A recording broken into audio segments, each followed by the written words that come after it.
Welcome to Build Your First Data Visualization with ggplot2.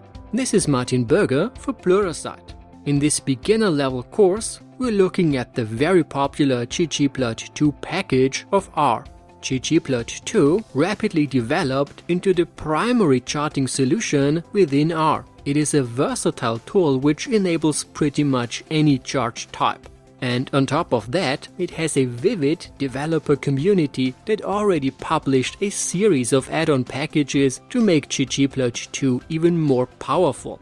Now, the thing with ggplot2 is that it can be seen as a sub-language within R. The code structure is quite different from standard R base. You essentially have to learn from scratch how a plot is created and formatted. In this course, I'm now going to show you how the package works and how a ggplot is created. The cool thing about ggplot2 is that once you understand the code structure, you can pretty much create any chart type. The code syntax is highly consistent throughout the package, no matter which chart type. To fully benefit from this course, you just need some basic understanding of R. No prior knowledge of ggplot2 or statistics is required.